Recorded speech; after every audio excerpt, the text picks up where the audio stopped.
ನಟರ ಐಟಿ ದಾಳಿಗೆ ಸಂಬಂಧಪಟ್ಟಂತೆ ಒಂದು ಬ್ರೇಕಿಂಗ್ ನ್ಯೂಸ್ ಲಭ್ಯವಾಗ್ತಿದೆ ನೋಡೋಣ.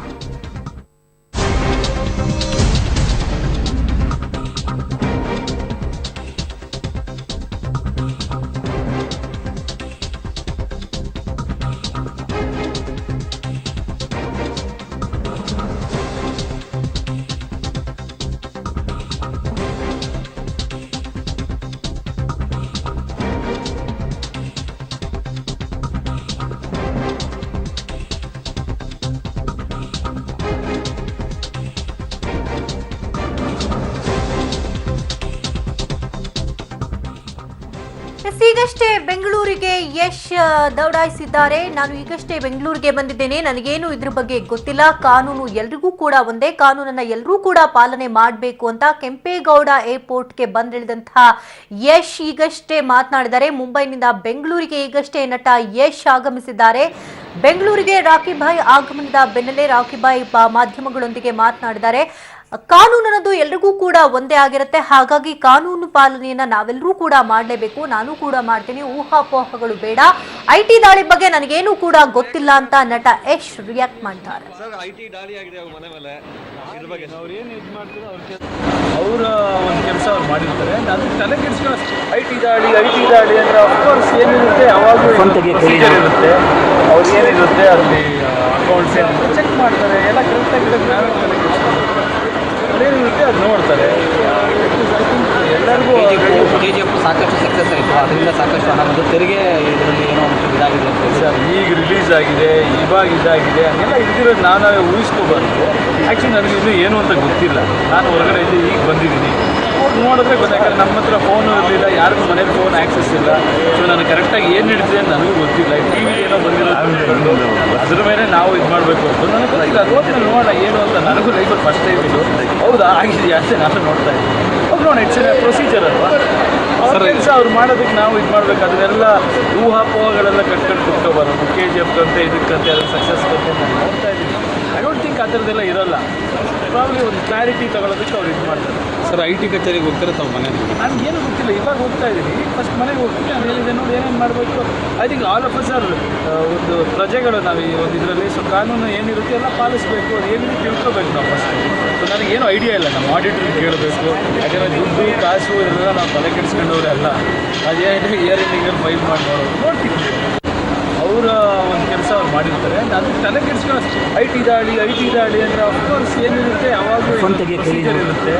ಅವ್ರು ಏನಿರುತ್ತೆ ಅಲ್ಲಿ ಅಕೌಂಟ್ಸ್ ಏನಿರುತ್ತೆ ಚೆಕ್ ಮಾಡ್ತಾರೆ, ಎಲ್ಲ ಕರೆಕ್ಟಾಗಿರೋದು ನಾವೇ ತಲೆ ಕೆಡಿಸ್ಕೊಂಡು ಅದೇನಿರುತ್ತೆ ಅದು ನೋಡ್ತಾರೆ. ಎಲ್ಲರಿಗೂ KGF ಸಾಕಷ್ಟು ಸಕ್ಸಸ್ ಆಯಿತು, ಅದರಿಂದ ಸಾಕಷ್ಟು ಹಣ ಬಂದು ತೆರಿಗೆ ಇದರಲ್ಲಿ ಏನೋ ಒಂದು ಇದಾಗಿದೆ ಅಂತ ಸರ್. ಈಗ ರಿಲೀಸ್ ಆಗಿದೆ, ಇವಾಗ ಇದಾಗಿದೆ, ಹಂಗೆಲ್ಲ ಇದ್ದಿರೋದು ನಾವೇ ಊಹಿಸ್ಕೋಬಾರ್ದು. ಆ್ಯಕ್ಚುಲಿ ನನಗೆ ಇನ್ನೂ ಏನು ಅಂತ ಗೊತ್ತಿಲ್ಲ. ನಾನು ಹೊರಗಡೆ ಇದ್ದು ಈಗ ಬಂದಿದ್ದೀನಿ. ಅವ್ರು ನೋಡಿದ್ರೆ ಗೊತ್ತಾಗ್ತದೆ. ನಮ್ಮ ಹತ್ರ ಫೋನು ಇರಲಿಲ್ಲ, ಯಾರಿಗೂ ಮನೇಲಿ ಫೋನ್ ಆ್ಯಕ್ಸಸ್ ಇಲ್ಲ. ಸೊ ನನಗೆ ಕರೆಕ್ಟಾಗಿ ಏನು ನಡೀತಿದೆ ಅಂತ ನನಗೂ ಗೊತ್ತಿಲ್ಲ. ಟಿ ವಿ ಏನೋ ಬಂದಿರೋದು ಅದ್ರ ಮೇಲೆ ನಾವು ಇದು ಮಾಡಬೇಕು ಅಂತ ನನಗೆ ಗೊತ್ತಿಲ್ಲ. ಅದು ಹೋದ್ಮೇಲೆ ನೋಡೋಣ ಏನು ಅಂತ. ನನಗೂ ಲೈಫಲ್ಲಿ ಫಸ್ಟ್ ಟೈಮ್ ಇದು. ಹೌದಾ ಆಗಿದೆಯಾ ಅಂತ ನಾನು ನೋಡ್ತಾ ಇದ್ದೀನಿ. ಅವ್ರು ನೋಡೋಣ, ಇಟ್ಸ್ ಪ್ರೊಸೀಜರ್ ಅಲ್ವಾ. ಅವ್ರ ಕೆಲಸ ಅವ್ರು ಮಾಡೋದಕ್ಕೆ ನಾವು ಇದು ಮಾಡಬೇಕು. ಅದನ್ನೆಲ್ಲ ಊಹಾಪೋಹಗಳೆಲ್ಲ ಕಟ್ಕೊಂಡು ಕುತ್ಕೋಬಾರ್ದು. KGF ಕಂತೆ ಇದಕ್ಕಂತೆ ಅದ್ರ ಸಕ್ಸಸ್ ಕಂತೆ ನಾನು ನೋಡ್ತಾ ಇದ್ದೀನಿ. ಐ ಡೋಂಟ್ ಥಿಂಕ್ ಆ ಥರದ್ದೆಲ್ಲ ಇರೋಲ್ಲ. ಪ್ರಾಬ್ಲಿ ಒಂದು ಕ್ಲಾರಿಟಿ ತಗೊಳ್ಳೋದಕ್ಕೆ ಅವ್ರು ಇದು ಮಾಡ್ತಾರೆ. ಸರ್ ಐಟಿ ಕಚೇರಿಗೆ ಹೋಗ್ತಾರೆ ತಾವು ಮನೆ? ನನಗೇನು ಗೊತ್ತಿಲ್ಲ, ಇವಾಗ ಹೋಗ್ತಾ ಇದ್ದೀನಿ. ಫಸ್ಟ್ ಮನೆಗೆ ಹೋಗ್ತೀನಿ, ನಾನು ಹೇಳಿದೆ ನೋಡಿ ಏನೇನು ಮಾಡಬೇಕು. I think all of us are ಒಂದು ಪ್ರಜೆಗಳು ನಾವು ಈ ಒಂದು ಇದರಲ್ಲಿ. ಸೊ ಕಾನೂನು ಏನಿರುತ್ತೆ ಎಲ್ಲ ಪಾಲಿಸಬೇಕು, ಅದು ಏನಿದೆ ತಿಳ್ಕೊಬೇಕು ನಾವು ಫಸ್ಟ್. ಸೊ ನನಗೇನು ಐಡಿಯಾ ಇಲ್ಲ, ನಮ್ಮ ಆಡಿಟ್ರಿಗೆ ಕೇಳಬೇಕು. ಯಾಕಂದರೆ ದುಡ್ಡು ಕಾಸು ಇದೆಲ್ಲ ನಾವು ತಲೆ ಕೆಡಿಸ್ಕೊಂಡವ್ರೆ ಅಲ್ಲ. ಅದೇನಿದೆ ಇಯರ್ ಎಂಡಿಂಗಲ್ಲಿ ಮುಂಬೈನಿಂದ ಈಗಷ್ಟೇ ಕೆಂಪೇಗೌಡ ಏರ್ಪೋರ್ಟ್ಗೆ ಯಶ್ ಧಾವಿಸಿದ್ದಾರೆ. ಈಗಷ್ಟೇ ಬಂದಿಳಿದಿದ್ದಾರೆ. ಕಾನೂನನ್ನು ಎಲ್ಲರೂ ಕೂಡ ಪಾಲನೆ ಮಾಡಬೇಕು, ನಾನು ಕೂಡ ಕಾನೂನಿಗೆ ಕಟಿಬದ್ಧನಾಗಿದ್ದೇನೆ. ಈ ವಿಚಾರಣೆಗೆ ಇನ್ನೇನು ಕೆಲವೇ ಕ್ಷಣಗಳಲ್ಲಿ ಅವರು ತಮ್ಮ ಮನೆಗೆ ಅಂದರೆ ಹೊಸಕೆರೆಳಿಯಲ್ಲಿರುವಂತಹ ನಿವಾಸಕ್ಕೆ ಅವರು ತೆರಳುತ್ತಾರೆ. ತದನಂತರ ಐಟಿ ಅಧಿಕಾರಿಗಳ ವಿಚಾರಣೆಗೆ ಒಳಪಡ್ತಾರೆ. ಈಗಾಗಲೇ ಅವರ ಪತ್ನಿಯನ್ನ ಕೂಡ ವಿಚಾರಣೆಗೆ ಒಳಪಡಿಸೋಕೆ ನೋಡಲಾಯಿತು. ಆದರೆ ಅವರು ಬಾಣಂತನದಲ್ಲಿರೋದ್ರಿಂದ ವಿಚಾರಣೆಗೆ ನಾನು ಒಳಪಡೋದಕ್ಕೆ ಸಾಧ್ಯವೇ ಇಲ್ಲ ಅಂತ ಅವರು ನಿರಾಕರಣೆ ಮಾಡಿದ್ರು. ಹಾಗಾಗಿ ಅವರ ಮಾವ ಅಂದ್ರೆ ಯಶ್ ಅವರ ಮಾವ ಅಂದ್ರೆ ರಾಧಿಕಾ ಅವರ ತಂದೆಯನ್ನ ವಿಚಾರಣೆಗೆ ಒಳಪಡಿಸಿದ್ರು. ಬ್ಯಾಂಕಿಂಗ್ ಕೂಡ ಕರ್ಕೊಂಡು ಹೋಗಿ ಬಂದಿದ್ದಾರೆ. ಅಲ್ಲಿನ ಅಪ್ಡೇಟ್ಸ್ಗಳು ಇನ್ನಷ್ಟೇ ಲಭ್ಯ ಆಗಬೇಕಾಗಿದೆ. ಮತ್ತೊಂದು ಕಡೆ ಯಶ್ ಈಗಷ್ಟೇ ಧಾವಿಸಿರೋದ್ರಿಂದ ಇತ್ತ ಹೊಸಕೆರೆಳಿ ನಿವಾಸದ ತೆರಳ್ತಾ ಇದ್ದಾರೆ. ಯಶ್ ಅವರನ್ನು ಕೂಡ ಇನ್ನು ಕೆಲವೇ ಕ್ಷಣಗಳಲ್ಲಿ ಐಟಿ ಅಧಿಕಾರಿಗಳು ವಿಚಾರಣೆಗೆ ಒಳಪಡಿಸುವಂತ ಎಲ್ಲ ಸಾಧ್ಯತೆ ಇದೆ. ಮತ್ತೊಂದು ಬ್ರೇಕಿಂಗ್ ನ್ಯೂಸ್ ಬರ್ತಾ ಇದೆ, ನೋಡೋಣ.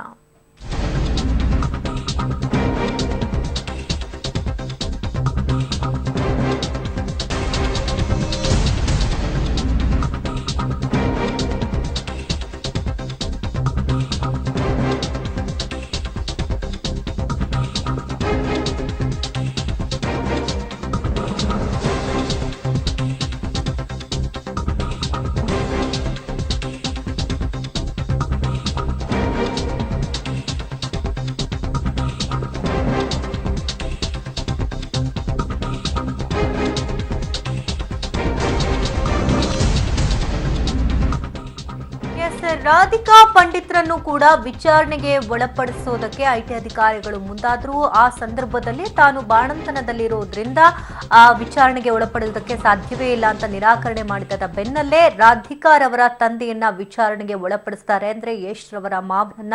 ತದನಂತರ ಬ್ಯಾಂಕಿಂಗೂ ಕೂಡ ಕರ್ಕೊಂಡು ಹೋಗ್ತಾರೆ. ಬ್ಯಾಂಕ್ನಲ್ಲಿ ಸಾಕಷ್ಟು ದಾಖಲಾತಿಗಳನ್ನ ಇಟ್ಟಿರುವಂತಹ ಶಂಕೆ ವ್ಯಕ್ತವಾದ ಹಿನ್ನೆಲೆಯಲ್ಲಿ ಬ್ಯಾಂಕ್ ಲಾಕರ್ನಲ್ಲಿದ್ದ ಯಶ್ ದಾಖಲಾತಿಗಾಗಿ ಅಧಿಕಾರಿಗಳು ತಲಾಶ್ ನಡೆಸ್ತಾರೆ.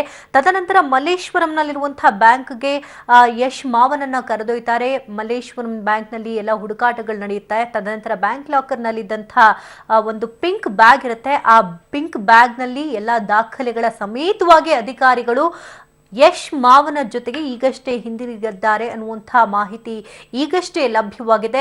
ಹಾಗಾದ್ರೆ ಆ ಪಿಂಕ್ ಬ್ಯಾಗ್ನಲ್ಲಿ ಏನಿತ್ತು, ಏನೆಲ್ಲ ಆಸ್ತಿಗಳ ದಾಖಲೆಗಳೇನಾದ್ರೂ ಇತ್ತಾ, ಚಿನ್ನಾಭರಣಗಳೇನಾದ್ರೂ ಇಡಲಾಗಿತ್ತಾ, ಎಲ್ಲದ್ರ ಬಗ್ಗೆ ಇನ್ನಷ್ಟೇ ತನಿಖೆ ನಂತರದಷ್ಟೇ ಲಭ್ಯವಾಗಬೇಕಾಗಿದೆ ಮಾಹಿತಿಗಳು. ಸದ್ಯಕ್ಕೆ ಲಭ್ಯವಾಗಿರುವಂತಹ ಮಾಹಿತಿ ನೋಡೋದಾದ್ರೆ ಬ್ಯಾಂಕ್ ಲಾಕರ್ನಲ್ಲಿ ಒಂದು ಪಿಂಕ್ ಬ್ಯಾಗ್ ಇಡಲಾಗಿತ್ತು. ಆ ಪಿಂಕ್ ಬ್ಯಾಗ್ ಅನ್ನ ಅಧಿಕಾರಿಗಳು ಕೊಂಡೊಯ್ತಾ ಇರುವಂತಹ ದೃಶ್ಯಗಳು ನಮಗೆ ಲಭ್ಯವಾಗಿದೆ. ಅದನ್ನ ನೀವು ಕೂಡ ಗಮನಿಸ್ತಾ ಇದ್ದೀರಿ.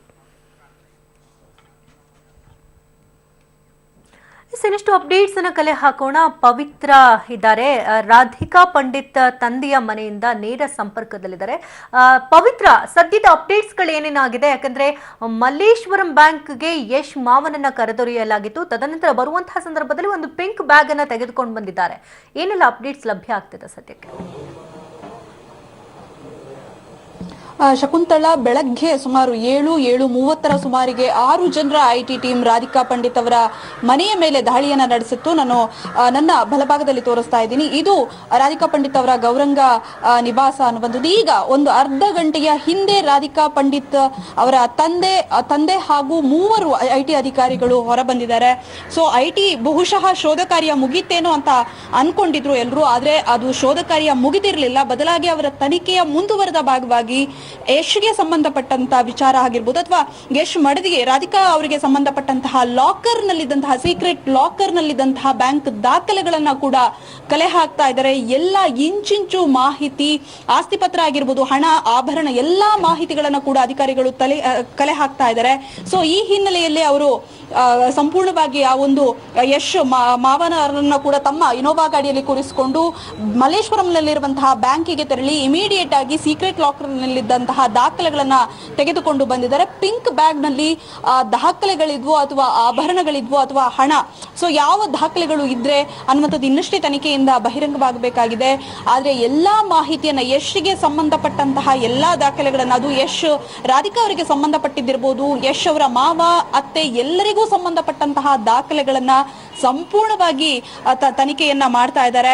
ಈಗಾಗಲೇ ಯಶ್ ಅವರ ಒಂದು ಮಾವನ ನಿವಾಸದಲ್ಲಿ ನಿರಂತರವಾಗಿ ತಲಾಶ್ ಕಾರ್ಯ ನಡೀತಾ ಇದೆ. ಮ್ಯಾರಥನ್ ಒಂದು ರೀತಿಯಲ್ಲಿ ನಡೀತಾ ಇರುವಂತದ್ದು. ಸುಮಾರು ಬೆಳಗ್ಗೆಯಿಂದ ಶುರುವಾಗಿರುವಂತಹ ಒಂದು ತನಿಖಾ ಕಾರ್ಯ ಆಗಿರ್ಬೋದು, ಎಲ್ಲವೂ ಕೂಡ ಈಗ ನಡೀತಾ ಇದೆ. ಇನ್ನೊಂದು ವಿಚಾರ ಅಂದ್ರೆ ರಾಧಿಕಾ ಪಂಡಿತ್ ಅವರು, ನಾನು ಯಾವುದೇ ಕಾರಣಕ್ಕೂ ನಿಮ್ಗೆ ಯಾವುದೇ ಮಾಹಿತಿಯನ್ನು ಕೊಡುವಂತಹ ಪರಿಸ್ಥಿತಿಯಲ್ಲಿ ಇಲ್ಲ, ನಾನೀಗ ಬಾಣಂತಿ ಆಗಿದ್ದೀನಿ, ನಾನು ರೆಸ್ಟ್ ಬೇಕಾಗಿದೆ, ವೈದ್ಯರ ಸಲಹೆಯ ಮೇರೆಗೆ ರೆಸ್ಟ್ ತೆಗೆದುಕೊಳ್ತಾ ಇದ್ದೀನಿ ಅಂತ ಹೇಳಿದ್ದಾರೆ. ಸೊ ಆದ್ರಿಂದ ರಾಧಿಕಾ ಪಂಡಿತ್ ಅವ್ರನ್ನ ಯಾವುದೇ ಕಾರಣಕ್ಕೂ ಕೂಡ ವಿಚಾರಣೆಗೆ ಒಳಪಡಿಸಿಲ್ಲ. ಬಿಕಾಸ್ ಆಕೆಯ ಆರೋಗ್ಯದ ದೃಷ್ಟಿಯಿಂದ ಅದನ್ನ ವಿನಾಯಿತಿಯನ್ನ ನೀಡಿದ್ದಾರೆ. ಆದ್ರಿಂದ ಎಲ್ಲಾ ಮಾಹಿತಿಯನ್ನ ಈಗ ಯಶ್ಗೆ ಸಂಬಂಧಪಟ್ಟಂತಹ ಆಸ್ತಿಯ ವಿವರ, ಹಣ, ಆಭರಣ ಎಲ್ಲಾ ಮಾಹಿತಿಯನ್ನು ಕೂಡ ಅವರ ಮಾವ ಹಾಗೂ ಅತ್ತೆಯ ಮೂಲಕವಷ್ಟೇ ಅಧಿಕಾರಿಗಳು ಕಲೆ ಹಾಕಬೇಕಾಗಿದೆ. ಆದ್ರಿಂದ ನಿರಂತರವಾಗಿ ಈ ಒಂದು ಶೋಧ ಕಾರ್ಯ ಇನ್ನೂ ಕೂಡ ನಡೀತಾ ಇರುವಂತದ್ದು. ಓಕೆ, ಥ್ಯಾಂಕ್ ಯು ಪವಿತ್ರ, ತಮ್ಮೆಲ್ಲ ಲೈವ್ ಅಪ್ಡೇಟ್ಸ್ಗಾಗಿ. ಒಟ್ಟಾರೆಯಾಗಿ ಇತ್ತ ಯಶ್ ಧಾವಿಸಿದ್ದಾರೆ, ಹೊಸಕೆರಳಿ ಹತ್ರ ಹೊರಳ್ತಾ ಇದ್ದಾರೆ. ಮತ್ತೊಂದು ಕಡೆ ರಾಧಿಕಾ ರವರ ತಂದೆಯನ್ನ ಬ್ಯಾಂಕ್ನಿಂದ ಕರೆದುಕೊಂಡ್ ಬಂದಿದ್ದಾರೆ. ಪಿಂಕ್ ಬ್ಯಾಗ್ನಲ್ಲಿ ಎಲ್ಲ ದಾಖಲೆಗಳನ್ನ ಸಮೇತವಾಗಿ ತಂದು ತನಿಖೆ ಮುಂದುವರಿಸಿದ್ದಾರೆ.